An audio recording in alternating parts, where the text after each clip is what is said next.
Welcome to Book and Lounge, a podcast featuring interviews and conversations with today's most influential writers. In this episode, we have the honor of hosting Alex Wheatle, a name synonymous with resilience, creativity, and storytelling.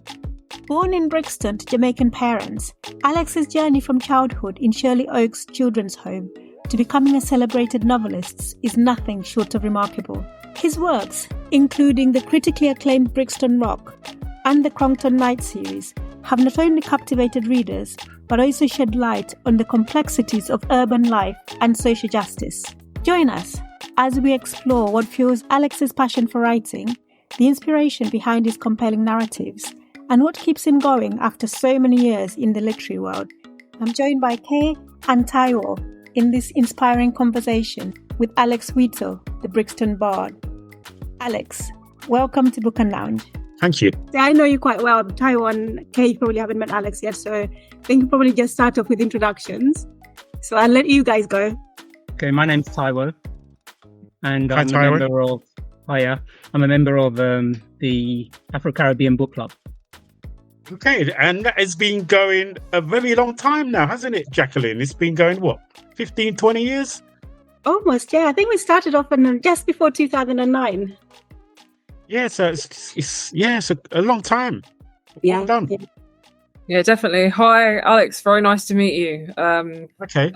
An honour for reasons I'm sure we'll get into. And I've been a member of the book club on and off now for a few years. I think I first joined 2016, maybe 2017. Then I actually left the country. I lived in Kenya for a number of years and various other places.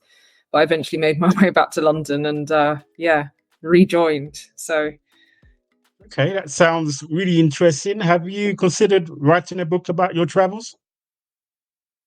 Yes. I'm looking, hopefully I'll be inspired. I'm one of those, I will definitely write a book. I'll always write a book. I've got so many ideas, but the discipline of sitting down and writing, it's hard. So hopefully I'll pick up some tips from you today. Okay. We have a lot of things that we want to discuss with you and about your writing and so on. And we're just going to kind of do it in order. So we'll start off with Taiwo just asking, kind of get to know you type questions. And then we'll then go on deeper into your writing, what's inspired you to write. And then we'll finish with maybe some inspirational messages for people who are hopefully looking to start writing again. But first of all, I just really want to say, Alex, you were the first author to actually come to our book club. It's been a long time, and I should have invited you a lot earlier onto the podcast, but it's better late than never. I really just firstly want to thank you so much for always supporting us and for always accepting our invitations when we invite you to join us. So thank you so much for being so gracious with your time. It's a pleasure. I know you ladies and guys have been going a very long time, and it's very important, that you have this platform. Mm-hmm. Yeah. We enjoy what you and other Black writers produce, so we're always here to support and actually to read the material. And it's nice to be represented in these books, and I think that's part of what keeps us going, because we see ourselves in what you write. Thank you. So, Taiwo, I'm going to hand over to you. So I'm going to ease myself in then with a very simple question, Alex. How did you come to be known as the Brixton Bard? Well, that goes back to my DJ days, or maybe a little after my DJ days, when I was an MC for a South London sound system. And when that kind of faded, I took up poetry. And we had venues that appeared in Brixton. Like there was a famous one underneath the arches near Marks and Spencer, if you know Brixton quite well. And it was run by a sister called Claudette Douglas, the Reverend Claudette Douglas. And she just had this space under the arches where the railways went over. And she would decorate it with colours and candles and things like that. And she would have an open mic night on a Friday evening. This is back in the early 1980s, 83, 84, 85, something like that. And so if you had any kind of self-expression or talent, or you could put some words together, then you could go up to the stage and express yourself. It was a really fantastic space for creatives like me. Once you were brave enough, you could get up on that stage and you could, express poetry or singing or whatever it may be. And so I tried that a few times, and most of my poetry was based on growing up as a teenager in Brixton, my time in care, my ravings going out and around Brixton and all what went on in there, the social kind of commentary kind of thing. And it's from those days, I think 84, 85, that people started to call me the Brixton Bard. So the name goes back a long way. So you've embraced it. You own it. Yeah, I embraced it. Why not? And, it's nice when people say, oh, the Brixton Bard, it's catchy. So I thought, Okay. well, I've got to keep that.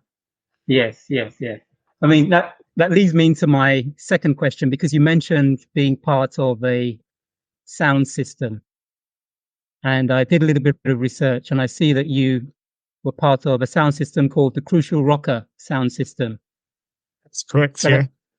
But at the same time, I see that there's a lot of things that you've done. You've written, you've performed a one-man show, performed and written by you.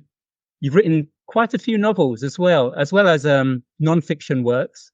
You've written novellas, you've written short fiction, you've done the multi-award-winning Chronicles series of books, written a play, written lyrics, of course, for the musical performances as a founding member of the Crucial Rocker sound system. So you've done a lot. Yeah. And I was curious about it because you're kind of multi-talented. I was curious, what does it say in your passport when it comes to the part about occupation? Writer/lecturer. And I think if you're a writer, it doesn't, it should not inhibit you from writing about anything you please. Because as I mentioned, I was a poet, I was a lyricist before I actually was a novelist. And I've also written articles as well. I mean, when I was first published, newspapers like The Guardian or in recent years, The Telegraph and Times would ask me or commission me to write articles. And at first I thought, me write articles? But why not? If you're a creative person, then there's no reason why you should limit yourself. So, yes. So I see myself as a storyteller, if you like, because I had so much experiences growing up, good and bad, that I felt that when I really got into the reading habit, which I did when I was a young boy, I used to love reading my comics and magazines when I was 6, 7, 8. And sometimes when I go into schools now and I try to tell librarians, get some comics and magazines in, because it really accelerated my reading skill set. But as most young boys of my day, when you reach about 10, 11, 12, you kind of take interest in football, cricket, and so on. And so the reading got kind of left behind until I reached 18, 19, 20. And then I had another reading spurt. I just tried to read everything I could because I spent time in prison after the Brixton uprising. And so that really educated me, especially about the African diaspora, African civilization and history, Caribbean history. So I was just hungry to learn about all these things that were never taught to me at school. And that really helped me develop as a writer because, when I first started, I was doing poetry, but I could never imagine that there were Black writers out there who wrote novels, people like James Baldwin and the greats like that. So it really opened my eyes that, maybe this is something I can try, because when I used to go down to my local bookstore in Brixton, there was very little about my experiences or the experiences of the people who I grew up with, So this is again, mid-1980s, late 1980s.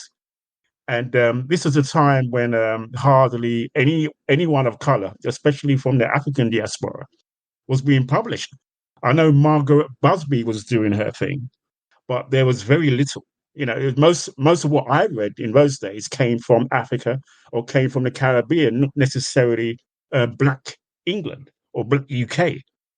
And so I thought, well, why is that the case? And then there was a spurt in the early 90s I remember a novel by Ray Shell called Iced. And I think he was American, but he settled in the UK.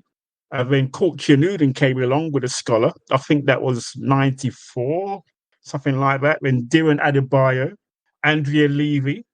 I think Bernadine, she was first published in 98 or 99, or, there was a spurt. And I thought, wow, this is incredible. Maybe I could contribute to this. So it was so nice actually going into a bookstore in the late 1990s and seeing Black authors, UK born authors that were available to us, and we could start reading about our experiences in print. That was such an incredible moment. It's nice to see yourself reflected in the page, Yeah, rather absolutely. than other people's stories. Can I just come in with a question on the back of that? Yeah. You just kind of listing off all those authors at the time in that spurt in the 1990s. Why do you think that was? I think you're probably too young to remember, but the Express came into being in the early 1990s. They published a book called OPP, Other People's Property. I think that's what it stood for. I cannot remember the author's name, but that sold like hotcakes. And Steve Pope was telling me one time that at one point he was selling the book out of the back of his car, and it sold thousands. And the bigger publishers, they took note of this. So they thought, oh, Black people do read. There's money to be made here. And so that's why the likes of Courtney Newland and a few others were signed up by a few of the bigger publishers.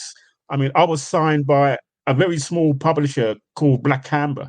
It was run by a Jamaican lady called Rosemary Hudson, and I was her second publication. And so, again, there was that spurt, and which was really good to see. And I remember going to literary events at the time, especially during Black History Month in the late 1990s, and it was packed. There was so much enthusiasm around this spurt of Black writers of the day. It was, there was Vanessa Walters, it was Joanna Trainer. It's fantastic for someone like me to see, because, we always say that to realize something, you have to see it and witness it. And I was watching this, going to these events, and I thought, wow, if this is all possible, maybe I could join this, this new trend. And so it was very inspirational. And so, I took that as extra energy to complete my my work in progress, Brixton Rock, because, I've been messing around with it for 3-4 years. I mean, my first draft of it was handwritten. I almost broke my hand writing the damn thing. But and then I managed to get myself one of those word processor things. Again, I'm going back to very old school, word processor kind of thing.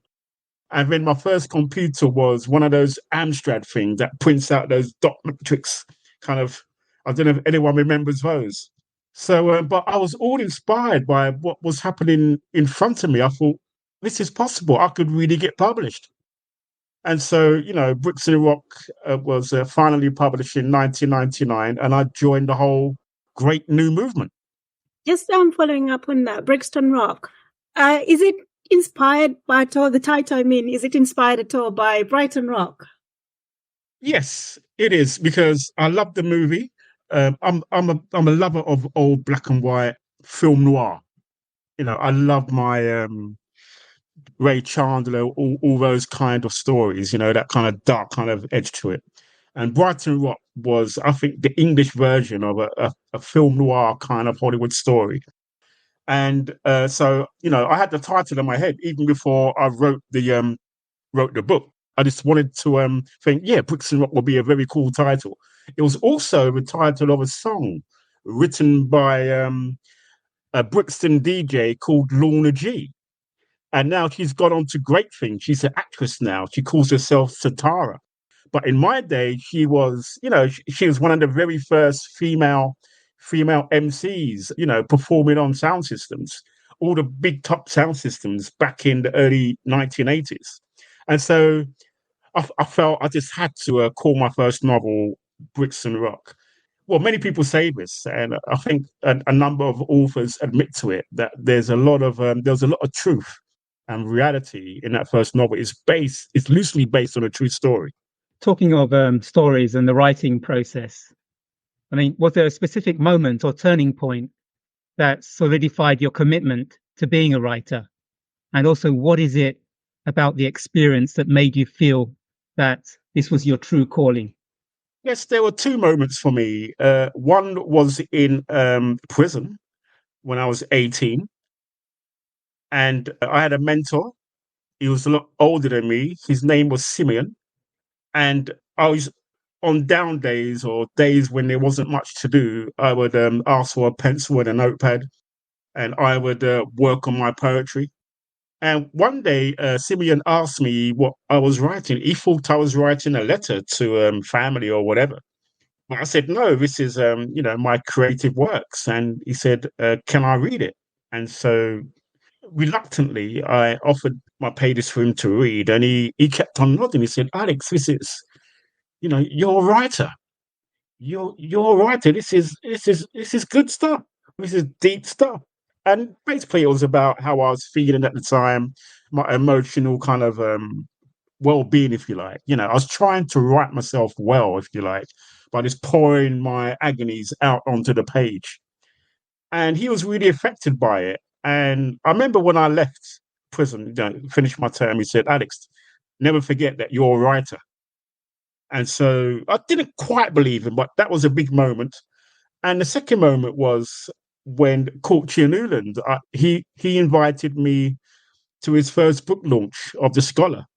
And it was packed. It was someplace in West London, near Ladbroke Grove. I think that's where Courtney family resided. And I looked around and I saw the excitement on people's faces. And I thought, I've got to finish my novel because I want this too. It was just a very strong moment for me where I convinced myself that I could do this too, just like Courtney. He inspired me that evening. And that gave me an extra push, if you like, for me to finish my my work in progress and get that published. So poetry or prose, I mean, are they both, equally exciting to you? You engage with both equally, or you're a lover of one more than the other? It's a very good question. I guess most of my poetry, as I just suggested at the time, was me being reflective on my life. And basically, I had a very difficult childhood in a children's home. And those kind of traumas, they have to go somewhere. And fortunate enough for me, I had this ability to write, so I could express that on a page. So my poetry was very personal, very personal. I mean, there's in my biography, there's a poetry called Dear Nobody. And that is the kind of style of poetry that I was writing back when I was 18, 19, 20, just pouring out how I was feeling during those, traumatic years, if you like.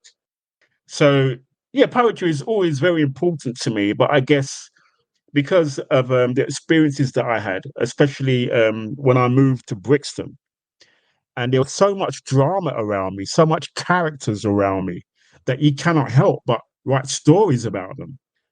So that's what propelled me to writing fiction, because I strongly believe that the people around me, they deserve their story to be out there in print and in the bookstores also. So that was what really motivated me. I wanted to see those stories in print that I was, living around and living amongst, if you like. And so far back does your collection of your writing go? Because you mentioned that Dear Nobody is something you wrote when you were still in the children's home. How much of it have you kept, and how far back does it go? In fact, I'm still trying to retrieve a lot of those writings, because I started to write. I mean, as I mentioned, I had no computer or anything like that. So some of the poetry was written on the back of record sleeves, record albums, the odd notebook, sometimes even a cereal packet. So, so it was very haphazard. I mean, at the time, I had no idea that it could be publishable. No idea at all. But one day, I would try to collate all my writings when I was, between the ages of 15 and 25. And maybe I will publish those, because there's a lot. There's a lot. So one day I'd like to publish it if I can manage to retrieve all of them. What do you consider the best and the worst aspects of writing? for any writer, it doesn't matter how famous you become, there's that self-doubt. You think, oh God, is this really good enough? Can I actually read this or perform this to an audience? I had to struggle with that, especially when I started the poetry circuit in South London, where I worked on something for a week, and then I have to present it or perform it. And sometimes I would say to myself, no, I can't do this. No, we're not going to like this. And so I had a little trouble with confidence, especially in my poetry days. In my DJ days, I was fine because you got music to back you up. You got your sound system guys to back you up. So you got a mic in your hand and so on. So I had props. But sometimes reading cold in front of an audience, sipping lattes and coffees and mineral water is a lot more challenging. So I had to get over that kind of confidence hurdle, if you like. What's the toughest audience you've had to read in front of or perform in front of? The toughest audience? Well, believe it or not, I was once commissioned by West Yorkshire Police to be the keynote speaker at one of their events. This is, oh God, when was that? Must have been about 2005, 2006. And I was so nervous. I was in this great big venue with all these police around me. I thought, God, if I do anything wrong here, they're going to arrest me or And so, but they received me quite well, and they paid and offered me a good dinner. So, but I was so nervous going into that evening. So that's probably the most nervous I've ever been. And they gave you free reign to talk about whatever you wanted, or was there specific? Yes, they did. And I tailored my talk. I tried to inform them about what it's like to be stopped and searched. And I tried to teach them that when you're stopping and searching a young Black person, you're not just stopping them, you're stopping the whole family, because that young person is going to go home. They're going to retell the story to their mum, their dad, their uncles, their brothers or sisters. So that's how it affects the community. Because I remember in my Brixton days, that's how it was. I had friends of mine tapping on my door and telling me their stories of woe being stopped or beaten up by the police. And everyone would listen, everyone would hear it, and everyone would have empathy. And so, again, like if it happens to one of you, it kind of happens to all of you, because we all kind of hear that struggle, and there's an emotional kind of reaction to that.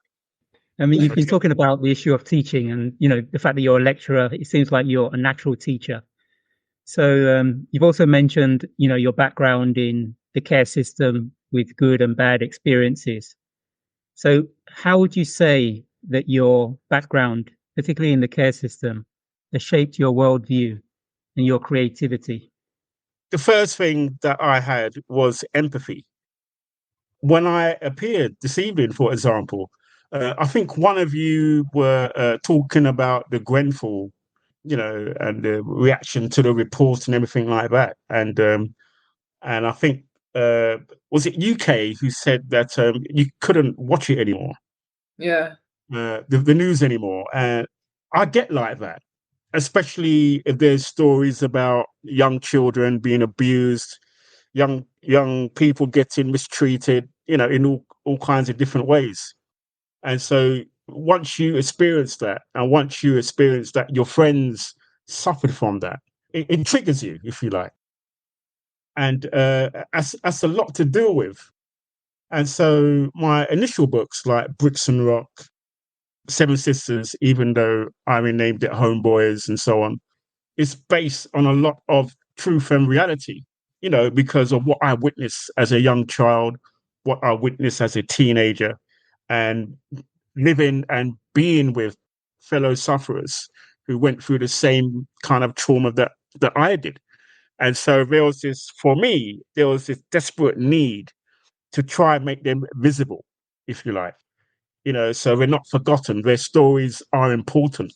And I go back to Simeon here, because he would tell me, he drummed into me that, Alex, every story is important as the King of England, he would say. And I think that was such a great lesson for me, that we're all equal when it comes to storytelling, and no one has a monopoly, whether you're rich or have more money or whatever. All our experiences are important, and what we go through in life, and challenges we have in life. And so this, I think, is my motivation, is why, I'm still writing today, because I still want to write those stories. I mean, obviously, I cannot write them all, but the stories that live around me, from what I hear, it might be a friend, it might be a cousin, it might be whoever, going through a difficult time, and maybe they conquer that difficult time, and I've traveled quite a bit now as well. So I've kind of collected stories here and there. Like, I've traveled to Jamaica, I've been to the ghettos in Jamaica, I've been to South Africa, I've been to the townships, I've taught there. And it all teaches you, I think, for me anyway, empathy, because I still have that very strong memory as a young child, for example, observing and watching, and sometimes even suffering from the way adults behave. And so I tried to put, especially in my Crompton series, where there's young adults front and center, I tried to present them and show them as people who are, they're great, but sometimes they have issues in their life that are very hard to conquer. And I think that is my template, really. That's what I do with my stories. I'm always presenting young people, or whoever it may be, who are presented with these life issues. And the story is about them trying to overcome them. Of course, there's other different writers out there who write about all kinds of different things. But for me, that is my bag. That is where I came from. That is my inspiration, if you like. That is me. I had to conquer those same demons, those same traumas. For me, I'm just trying to make those struggles, those traumas visible, so people can read about it, understand it, and have empathy with it. So in some ways, it's almost as if you're storytelling as a way of gently teaching, particularly the next generation. Absolutely. Absolutely. So really, I don't see myself as any different from the great DJs of my day, who would go on a microphone in a dance, and they would talk about what was going on in their neighborhood to the audience or the crowd, or whether it be a town hall or a youth club or a party. The good DJs would really connect with how people lived their lives and how their lives were challenging. And I always look up to those DJs, and I always listen to them. And I'm not too much different from them, I feel. Yes, I do have a laptop where I write my stories on. But really, we're very similar because we're doing the same service, I believe. Actually, some of what you've just talked about really leads on quite nicely to some of the questions that I wanted to ask, in particular around your biography, Sufferer, and the music, the way you talk about the music. That's something that really resonated with me when I read it. So, you talk about music and the musicians you were listening to growing up. Why do you think reggae in particular resonated so strongly with you at that time in your life? I guess, obviously, it was the environment. I mean, I was living in Brixton.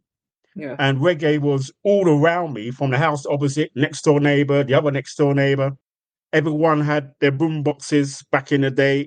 Reggae was everywhere. You went to the park and you heard reggae. Everywhere was reggae. And so this is my environment when I was 15, 16, 17.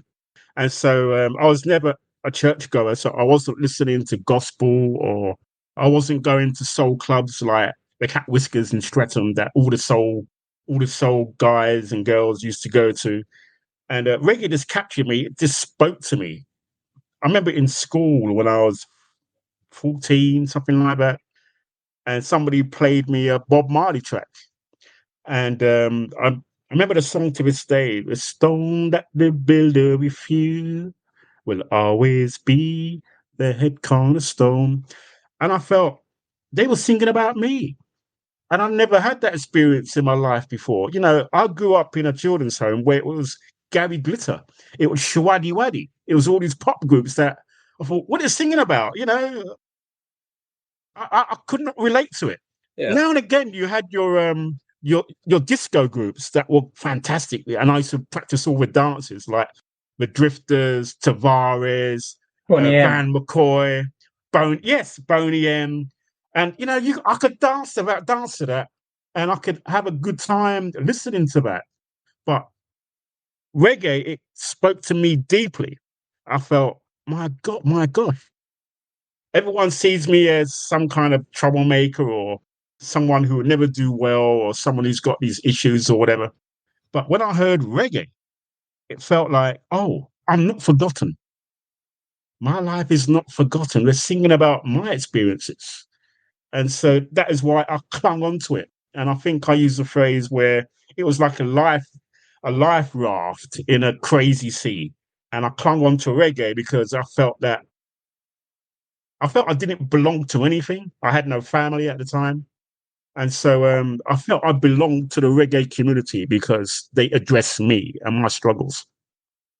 I mean, that comes through so strongly. The two moments that really resonated with me was, one, I think you go to High Wycombe and I think you've been hired to support a sound system and you're there doing the setup and I think what comes through so strongly is it's not just about turning up in the music, listening to the music, it's about the ritual.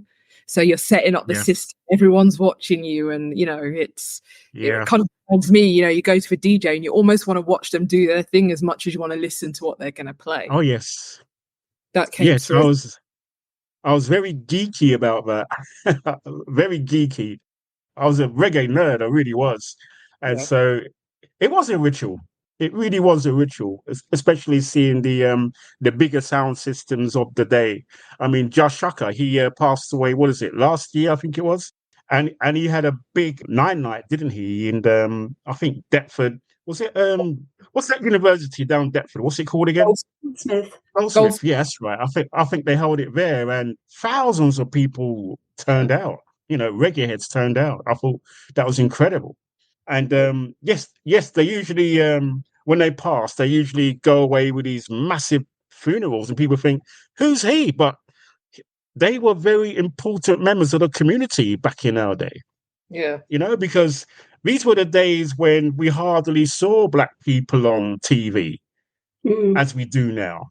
I mean, if there was, you say, "Oh my God, did you see the black person on TV yesterday?" But in the late 70s, early 80s, that wasn't our experience. So the true stars of my time were the sound system guys. And this is why people like me obsessed about them. And we watched their rituals, and being a young, impressionable guy, I would try to mimic them. When we finally had our own sound system, I'd try to walk like them, talk like them. I'd wear my hat the same way they wore their hat.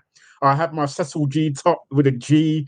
There's a bit of suede and a gold link here, and my Farrow trousers and my crocodile skin moccasins. So yeah, I mean, just like so many people were influenced by the again, I'm probably going way before your time here, the Saturday Night Fever explosion, the disco explosion of 1977. Everyone was wearing these flared trousers, these flower shirts with the wide lapels, the safari jackets and everything else, trying to be like John Travolta. Mm-hmm. Yeah. But my bag was always reggae. So I tried to dress like Gregory Isaacs or Dennis Brown. The cool ruler.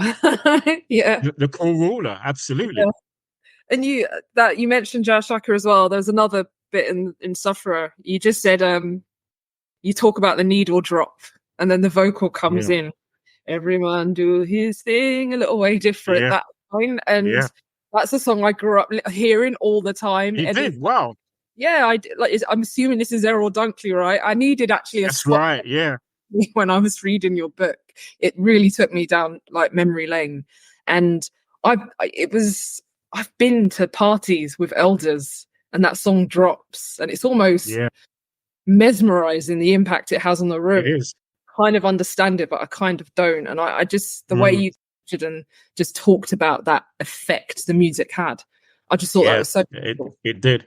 Today, I observe young people and, they listen mainly to music on their own. They've got their own headphones and earplugs and so on. But in my day, it was a communal thing.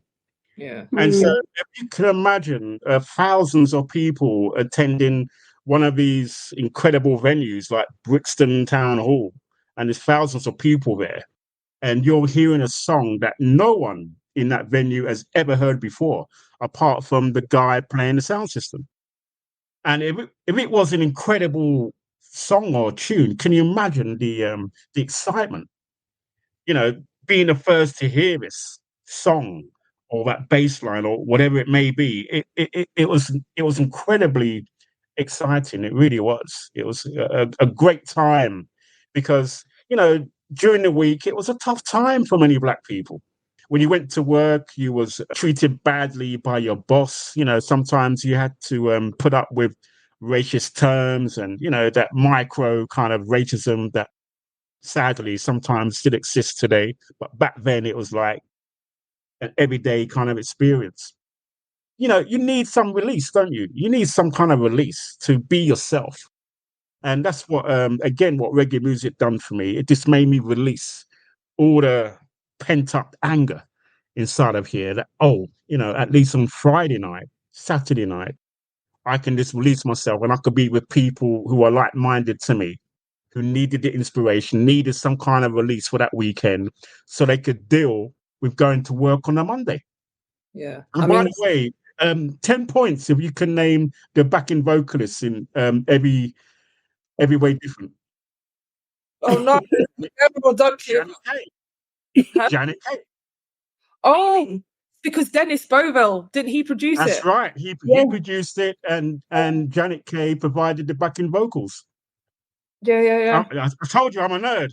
Yeah, no, this is good because the power of music and the influence of the music comes through so strongly in the Small Axe series. Yeah. Not just for episode, but you know, some of the earlier episodes. But I just wondered, that was an amazing series. Yours in particular, really strong. How did that come about?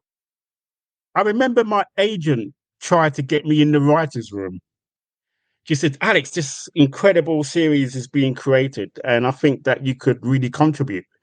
And so I think what she did, she got on her bike and she rode to Steve McQueen's agency offices, and she dropped off all my books to the office, and she said to someone at reception, can you get these to Steve? Thinking that, oh, he probably will not read them or whatever. But some weeks later, he got in touch and he said, I would like to interview Alex Wheatle, see if he can be part of the writing team. And so I think I went through 2 or 3 stages of being interviewed, and then I won my spot as part of the creative team behind the Small Axe series. And that was, you know, oh my gosh, it was. And so we met in a room where lots of TV people work up in Holborn somewhere. And we met there every day for about 6 weeks or so on, just to advise or suggest what kind of material we should concentrate on for this series. And one day Steve came in and he said, he really wanted a story that tells the tale of a young Black guy who has experience of institutions, from children's home, young offenders, maybe prison or whatever. And one of my fellow writers, Alistair Siddons, pointed at me and said, Alex, that is you. And so Steve asked me, Alex, what is your story? So for the rest of that day, I told him my story. And at the end of it, he said, right, that is what we're going to do. And I was like, what, me? And he said, yes. I thought, oh my God, I think I was walking on wobbly legs for the next week or so. You know, I could not quite believe it. So that's how it came about. And the process of writing that, were you involved in that, or were you just advising? How close were you to the detail of the production? I found that quite difficult, Kay. At first, Steve offered, Alex, if you want, you could write this. But when I sat down and I had to especially go through my childhood trauma and the abuse, it triggered me a little. So I went to Steve and said, look, I'm not sure of this, especially the first part of this, you know, if my well-being might not be damaged by this. And so that is when I suggested to Steve that maybe one of the other writers could write this. And Addison stepped forward. Of course, he called me if anything there was to discuss.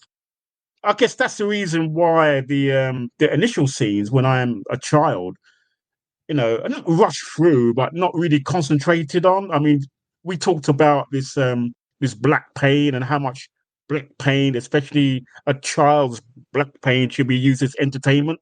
Mm. And so we talked about that a lot, and it was agreed that they would hold back on some of the issues surrounding my personal black pain.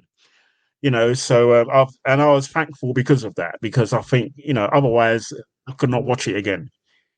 And so that is how it was treated, and I was very respected at all times during the production. I was allowed to go on set, and that was spooky. That was spooky, especially when they were shooting a scene where I'm in my formal hostel, living on Brixton Hill, and they had recreated the bedroom it was incredible to be in that space. They even had the flyers and even had the paintings. Two of my bedposts have been broken, so I had to prop it up with paintings. They even had that detail in that space, in that room. And it was like walking back in time. It really was. So I'm very proud of it. I'm very proud of that production, to be involved. I mean, me and Steve talk to this day. I'm always asking him what's his next plan. I'm always trying to get him to film one of my books. He hasn't yet, but maybe I'll keep going there.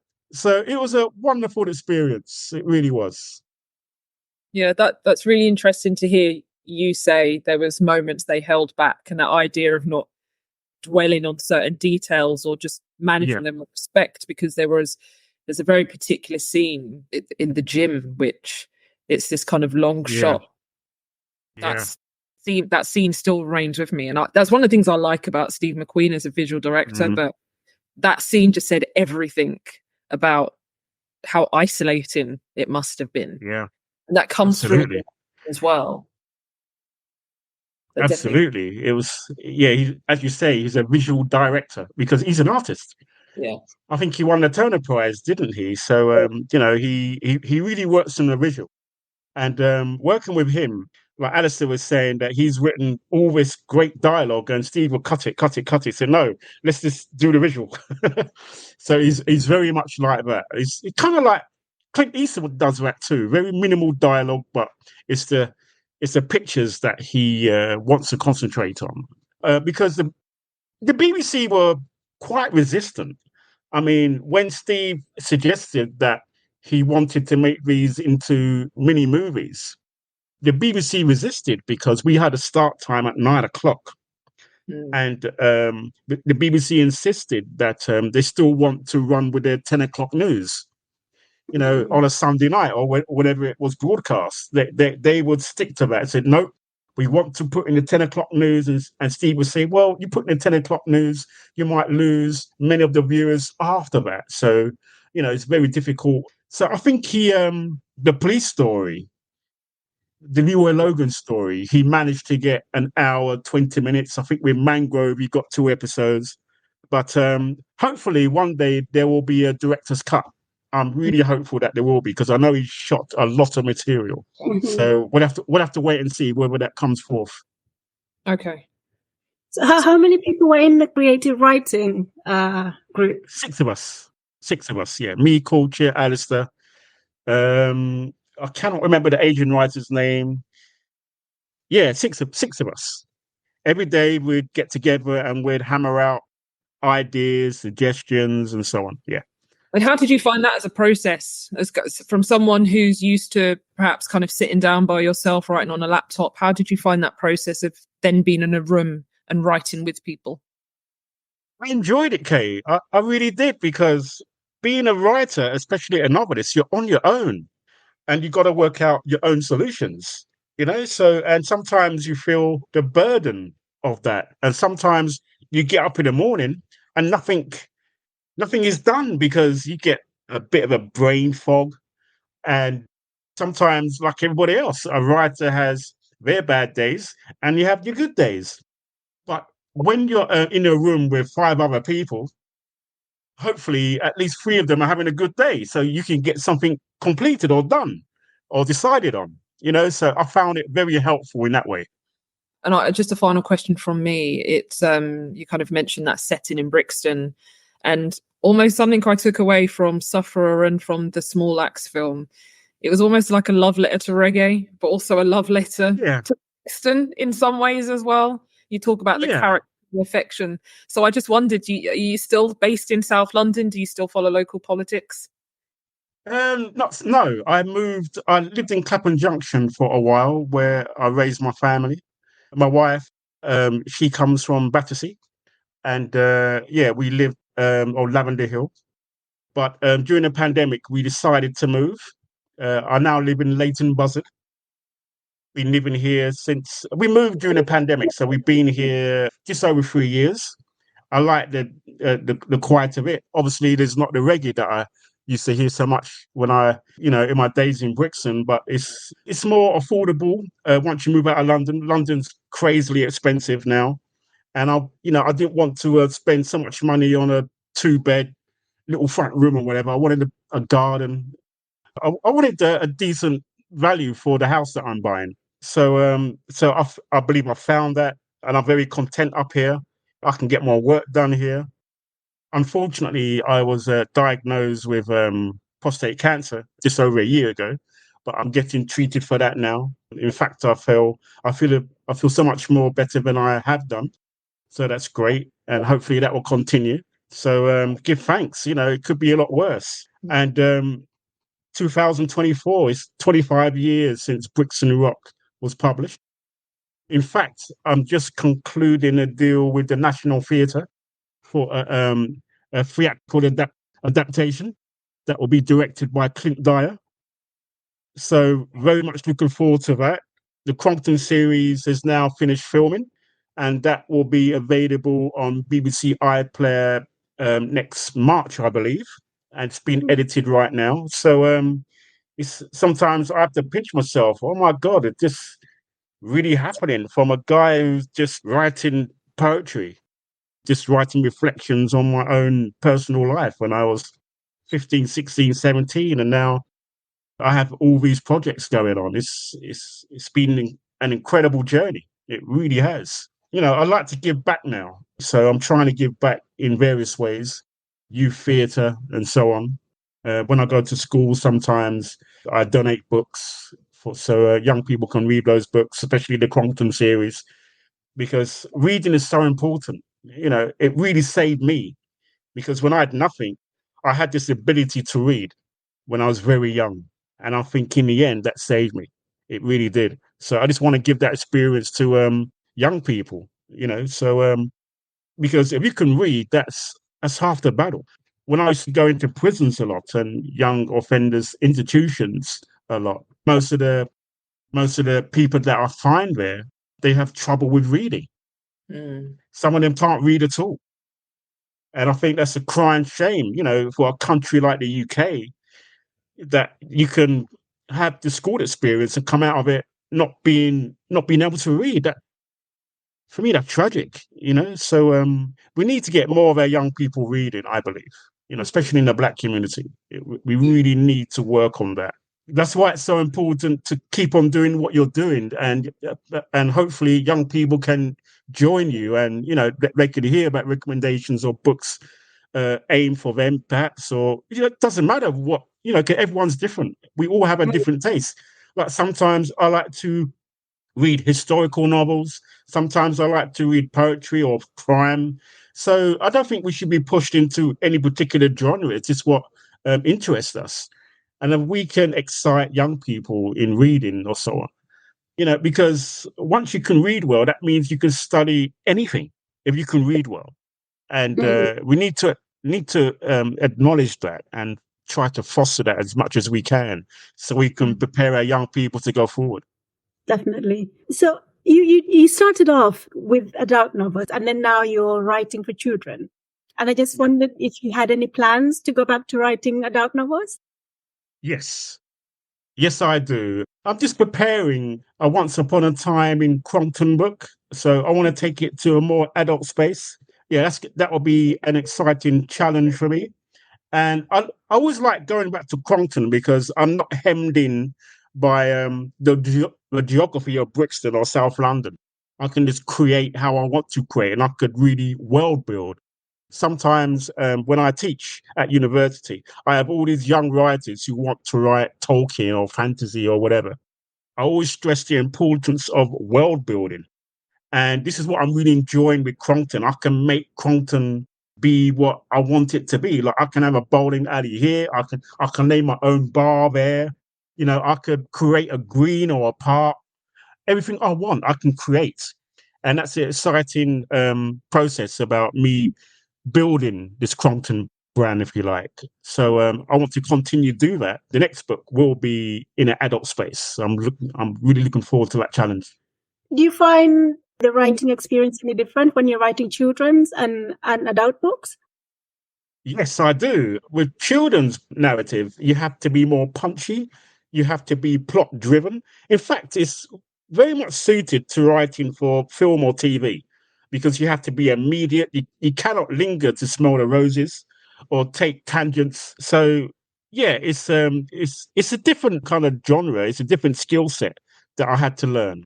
I mean, when I first wrote Little Bit, I had to redraft it so many times because it wasn't the right meter, it wasn't the right cadence. So I had to kind of accelerate the plot driven narrative, if you like.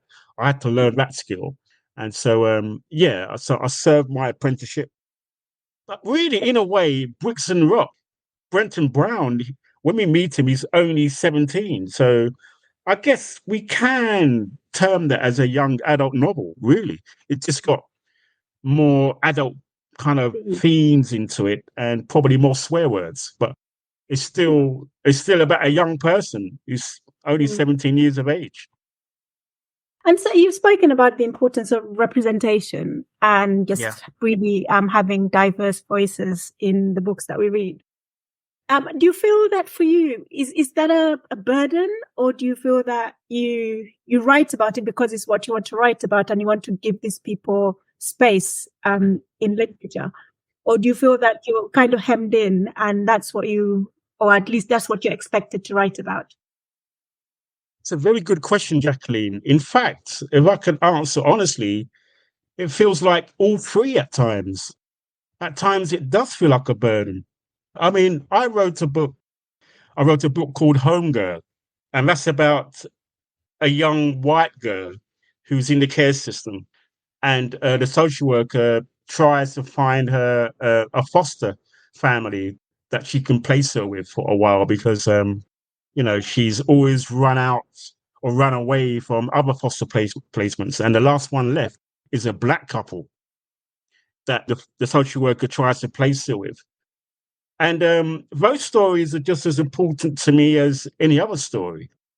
But sometimes editors might say to me, Alex, you really want to write about a white girl and so on, about her experiences in the care system. But, I grew up with all races in the care system, so I cannot see why that's a problem.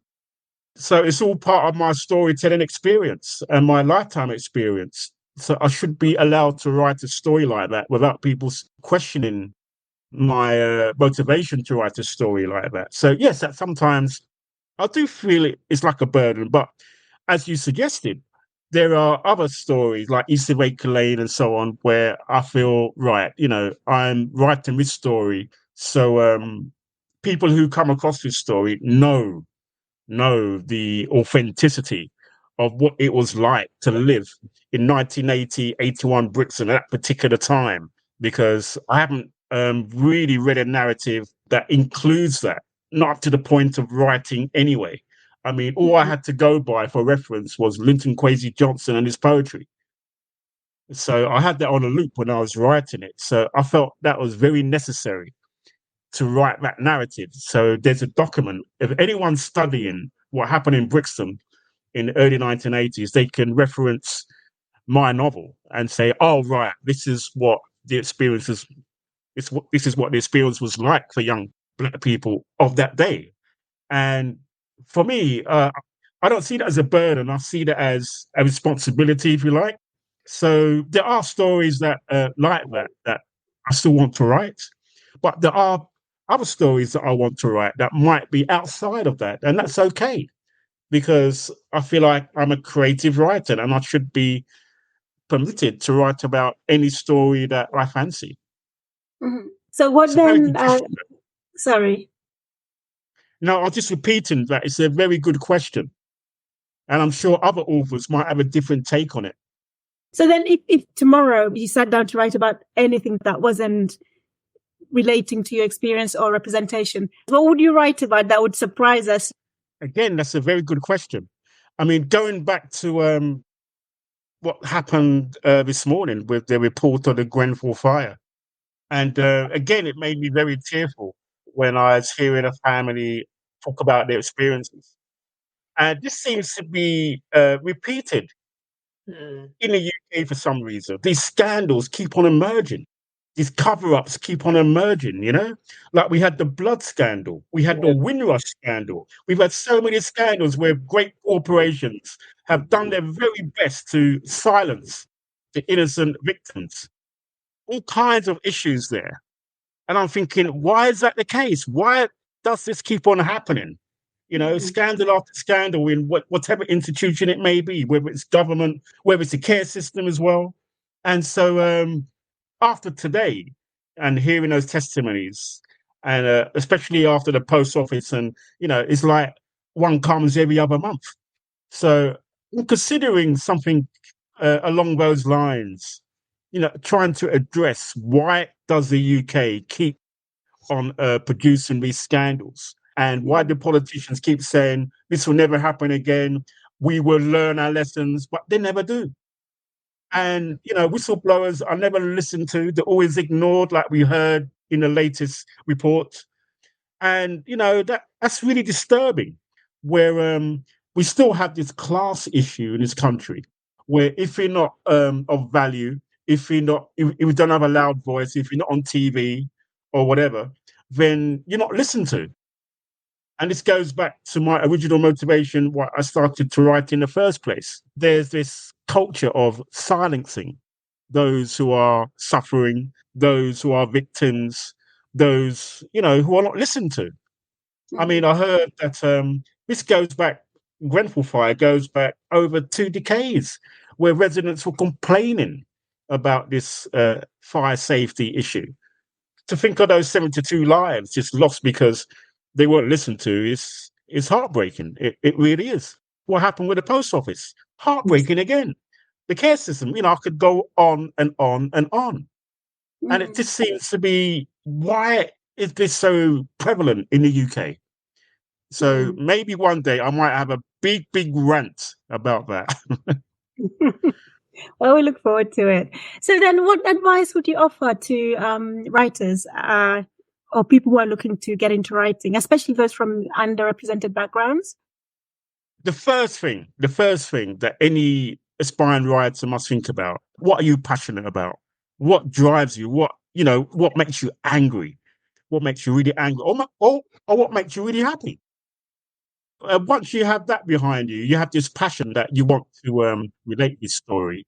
That's half the battle, because you are going to come across days where you get up in the morning, or you might finish work for the day and open your laptop and think, right, what can I add to my story here?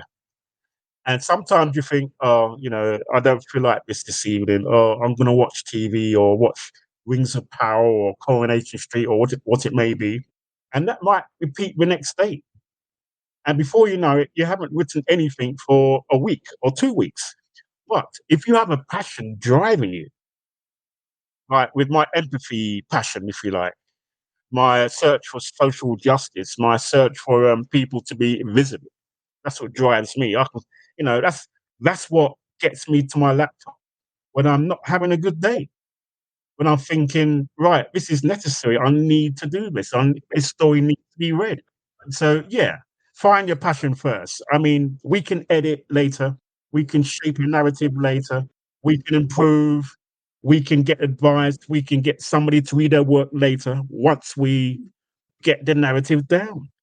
But getting the narrative down is the most difficult part, you know, completing a story.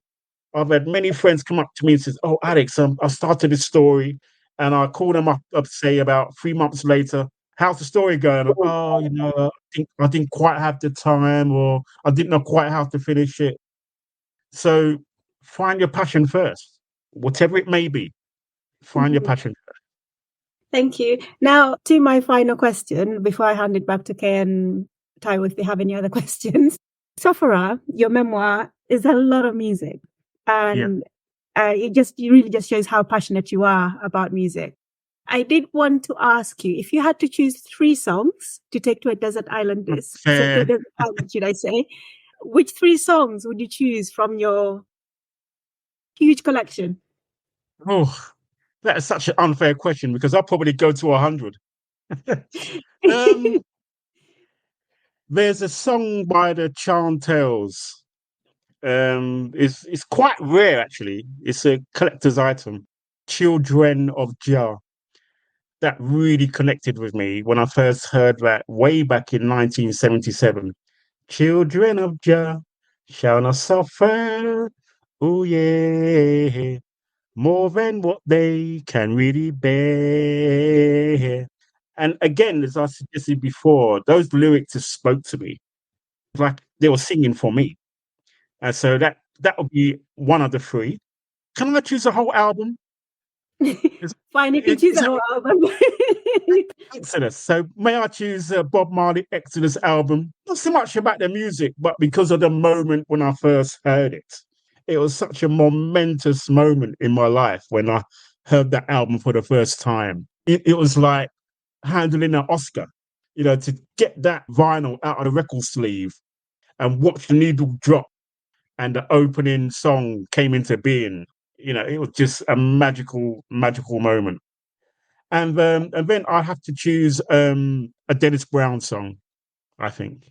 And I think I'll choose one of his love songs, Have You Ever?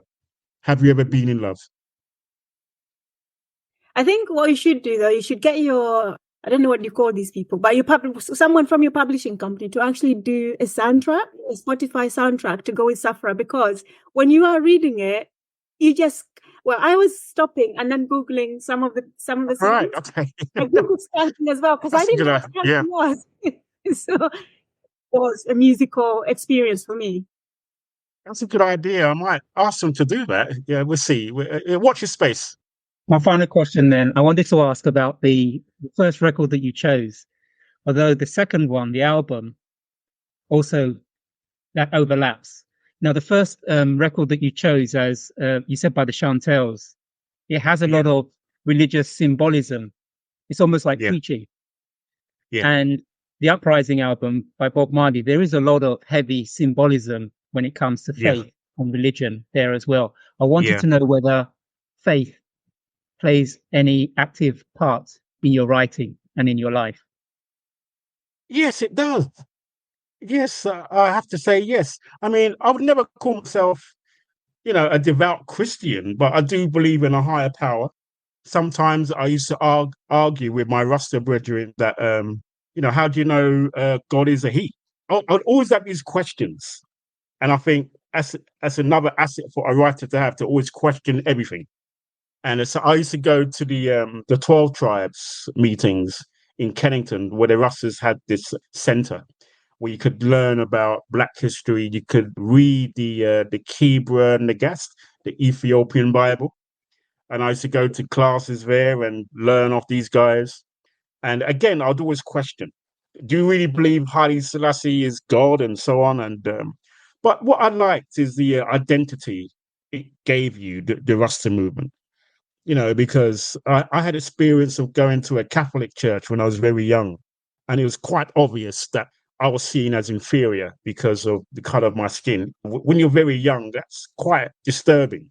And so I kind of shied away from the Catholic Church. And so ever since, I've been looking for anything that I could believe in that could tell me something or teach me something. And I've tried Buddhism. I tried that. That was very calming. I used to love the mantras, the meditation and so on. Sometimes I still do that to this day. I wouldn't call myself a proper Buddhist, but I think the nature of it and the calmness of it, I think that is good. That was good for me. So I think with my writing, I always try to leave hope, even though some of my tales are quite dark in their nature, in their themes. I always try to leave some kind of hope, to have a life raft for people to cling on to, that there are good people out there. There are good people that can help you, advise you, especially when you're writing for young people. I think that's very important. So there is a kind of, I'm not sure if I would call it a religious purpose, but there's some kind of purpose behind my writing. Like even in East of Acre Lane, my character John Elson gives like a sermon to a young West Indian second generation girl, and I think that's very important because he's trying to uplift her, if you like. And so John Elson comes from, based on my mentor Simeon, the teaching that Simeon offered me when I was a young man, 18, 19 years of age. I'm trying to pass it on, if you like, about self-belief, self-confidence, the fact that we're all gifted in many different ways, even though we might be born into very poor circumstances. It doesn't necessarily mean that your life is defined by your early start in life or your difficult start in life. And so I've always tried to impress that into my narrative. And again, I would not necessarily call it religious, but I just feel it's something important that I should try and do, if you like. So a young reader can pick up a book of mine and feel, okay, these characters have gone through this, they've gone through that. With the Crompton series, it's more or less these young people, all from different backgrounds, Muslim, whatever, African, Caribbean, especially when you look at this year, what's going on this year with the riots that they had recently with the far right and so on. I just wanted to improve on the Crompton kind of theme that all because you come from different backgrounds, it doesn't mean that you cannot get on. And I've got young people doing precisely that. They all have their different problems, but they're all friends and they help each other. For me, that's the Crompton brand. And I think it's even more important now than it's ever been because we are coming under attack. We're definitely coming under attack. They're out to get us and they control a lot of the media, a lot of the newspapers. I turn on my TV every morning and there's always some right-wing commentator saying their piece. It's difficult to counter. It really is. All this negative. I mean, you've got Daily Mail journalists on GMB every morning spouting out their views and so on. You have Reform. Look how many votes they received in the last election. So we are coming under attack. So to stand up and, as an artist, as a writer, to write these stories, and when I go into schools, I know the kids are reading these stories. And that's very important to kind of at least affect their mindset about interracial relationships and interactions and so on, and try to address the issues that they might hear in the media, or whether it be Fox News or GB News or whatever it may be. You know, we have to try and counter that if we can. So that's very important for me. For me, that would be part of my legacy. That, you know, this is why now and again I'm going to write Acclaimed Warriors. You know, people say, Alex, why did you write that? And I said, well, this is the truth. This is the truth. Whenever I go into a school, I always start off with my life story about how my father was invited.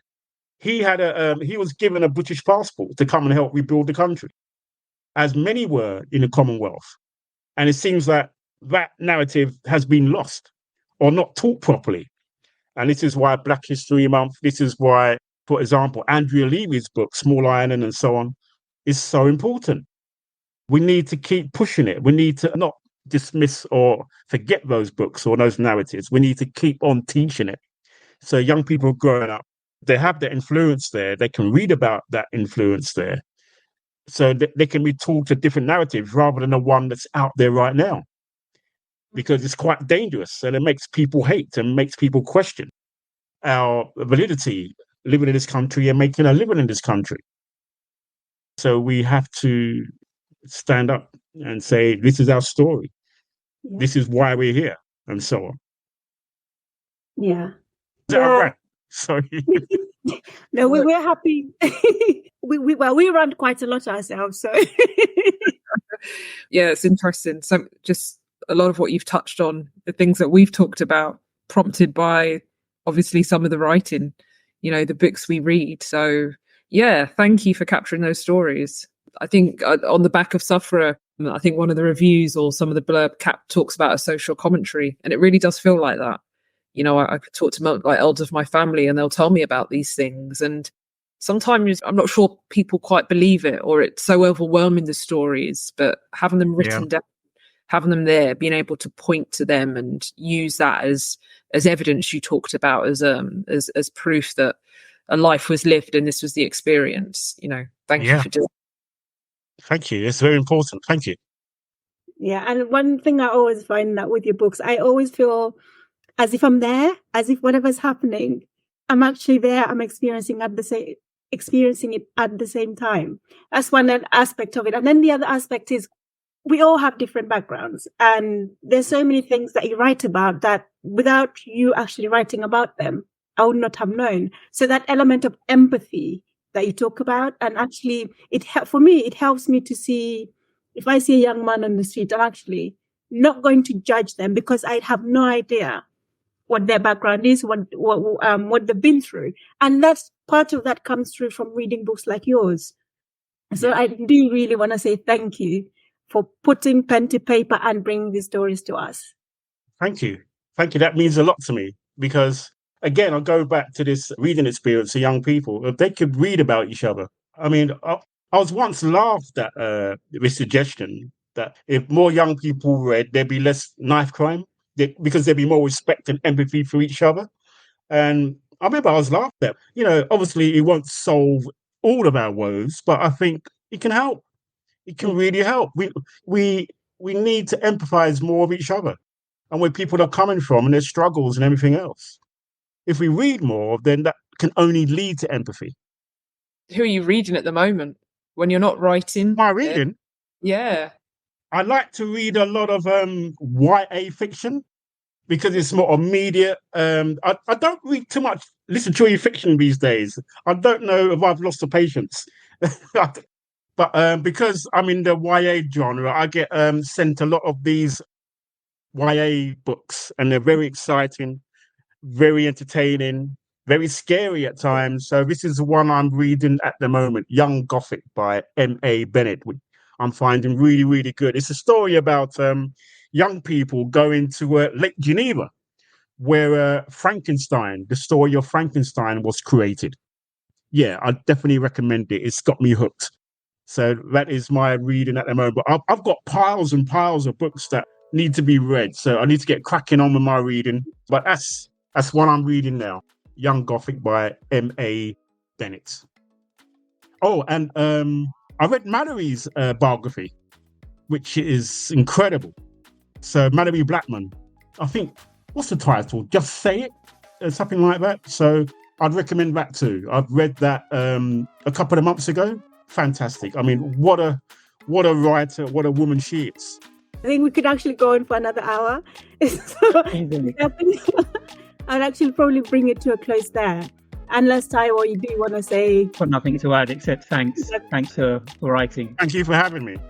Yeah, thank you so much, Alex, for your time. And as I said, for always being so gracious by accepting my invitations to what I invite you to. No problem. Thank you so much. And thank you so much, Taiwo and Kay. Thank you. Kay, are you going to play us out? Thank you so much for listening. If you enjoyed this or any of our other episodes, please leave us a review on Apple Podcasts or Spotify. And don't forget to share. Goodbye.